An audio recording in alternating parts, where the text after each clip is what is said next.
Well, it's been a dismal year for ice fishing, so I'm going to turn to the fly bench, pass some time getting prepped for springtime, and I got a great trip coming up to Punta Allen, Mexico, so hopefully I'll have a video out for that fishing trip. It'll be the second year in a row we're heading down there for the elusive permit, bonefish and tarpon, snook, snappers. There's all kinds of different species down there, but what a great location. But first and foremost, I'm starting my box for this coming spring and summer for New England striper season. The fly I'm going to tie today for the first fly of this series, if you want to call it, is the Clouser Minnow. One of the best flies worldwide. You can catch really any species on this fly, different size variations, different color variations, catch freshwater, saltwater, arguably one of the best flies, universal flies in the world. So I'll be tying that first. Later on, I'll be tying some shrimp patterns, some crab patterns to show you what I use down in Mexico. I'm not the best fly tyer in the world, but the flies that I've tied over the last couple of years have caught a bunch of fish, including the Clouser Minnow I'm going to tie today, which is my favorite variation, which is the olive and white Clouser. I've caught hundreds of stripers on this same exact fly. So as messy as it may look, I still catch fish on it. So whatever. If you got comments, something I can do better, let me know. But as far as I'm concerned, I'm going to keep tying it the way I am because I catch fish. All right, so here's the Clouser Minnow. Quick materials list. We got the gamakatsus, we got the eyes, we got the thread, we got the bucktail in olive and white, some crystal flash, and Zap-A-Gap. After I secure the 1/0 hook, I like a little brush of Zap-A-Gap just to secure everything down. With the super glue still wet, I start wrapping the shank of the hook back to the bend of the hook. Pretty tight wraps. As I'm wrapping back, the super glue kind of absorbs into the thread, kind of solidifies everything, makes just more of a solid hook. Once I get back to the bend of the hook, I'll wrap back towards the eye and just kind of overlapping my previous wraps, and I will kind of stop just about at the eye of the hook. Once I reach the eye, I'll kind of come back to about the front third, make a nice few wraps just to make a nice ball or knot. That'll help secure the eyes. Next, I'll be securing the eyes. Pretty important step so the fly swims right in the water. I'll start with the eyes facing away from me, couple overhand wraps, then straightening out the eyes and doing X wraps on the opposite direction. Getting them in the correct position is important here. From there, I'll do circular wraps over the eyes and around the top of the shank to secure the hook in. Once the super glue gets on there, it really kind of locks it in. Couple overhand X wraps to finish it off, and then proceed by bringing the thread back towards the eye of the hook.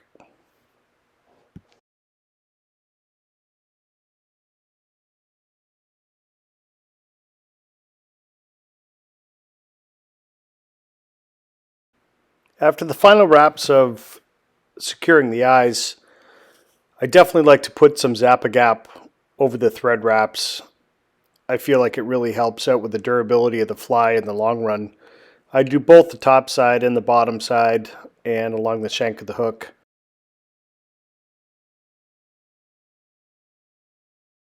From there, we're going to move on to prepping the bucktail. I really like the white and olive colors, so I will start out with about a pencil diameter of the white bucktail. You can choose either the base or the tips. They'll give you a little bit different action in the water.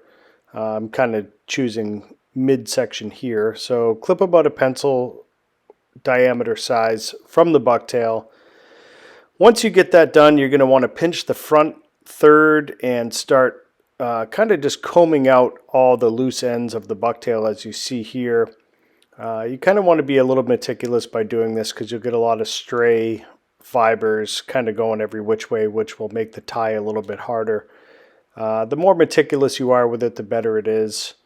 And I do like a little bit of a sparse Clouser fly. This one I'm tying now is a little thicker than I want, but this is kind of the final product. Once you get the bucktail looking like you want it, you want to measure about 2 to 2.5 lengths the shank of the hook, and then make a cut appropriately for the length of bucktail that you want.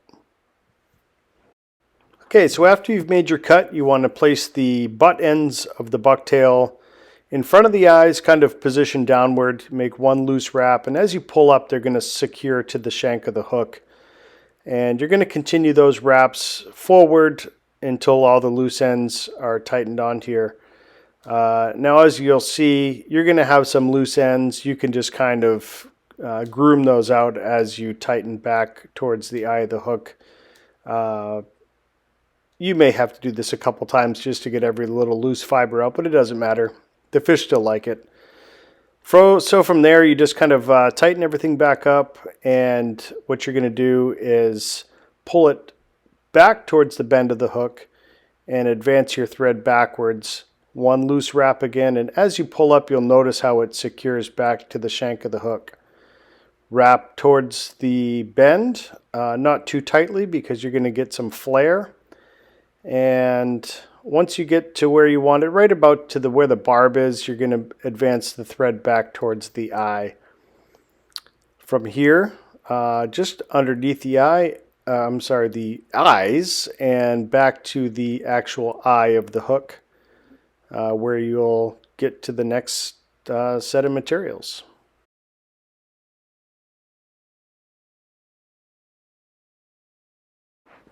All right, moving on to the flash.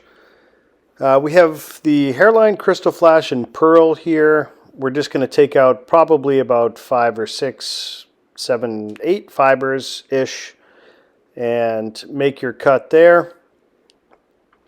You don't need too much. I might have overdone it on this fly, but flash is good sometimes. So you're going to take about half the length of the flash and just wrap it around your thread. Once you've done that, you're going to pull up on your thread, and you don't want to do it too tight, but if you just pull forward just ever so gently, that's going to secure down to the shank of the hook. And make a few wraps back towards the eye. It doesn't take a lot. You just want to get enough to secure it down.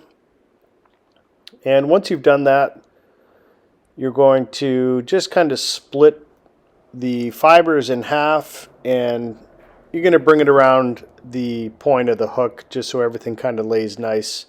Just kind of acts as a lateral line to this bait fish.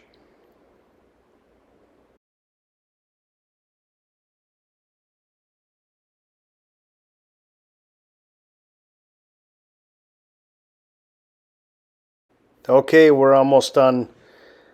Same procedure as we did with the white bucktail. Cut the olive bucktail, same diameter. Pluck out the loose fibers that just kind of come out on their own, like I showed you by pinching the top third. Next, I kind of positioned the this bottom part towards myself, and as I wrap, it kind of straightens out on the hook naturally by tightening the wraps. As you wrap forward, you may get a little slippage from your thread, which I think is just kind of rookie mistake for myself, because like I said, I'm not the best fly tyer in the world. But just kind of making wraps up onto the olive bucktail until you get it nice and secure.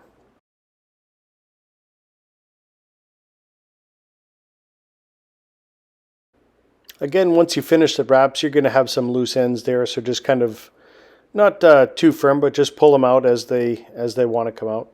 So just kind of groom the fly as you see fit. Once you're done with that, you're going to want to pull all the fibers back through the shank of the hook. Sometimes you'll need a little tool to help you out. But it just kind of makes the fly look nice towards the end for the final steps.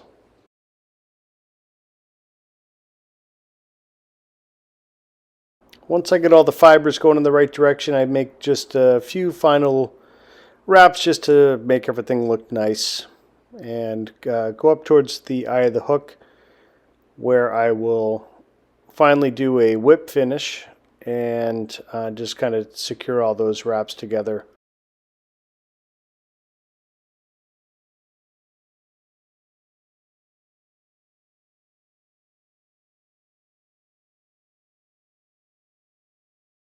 All right, after the whip finish, you're just going to clip off the thread.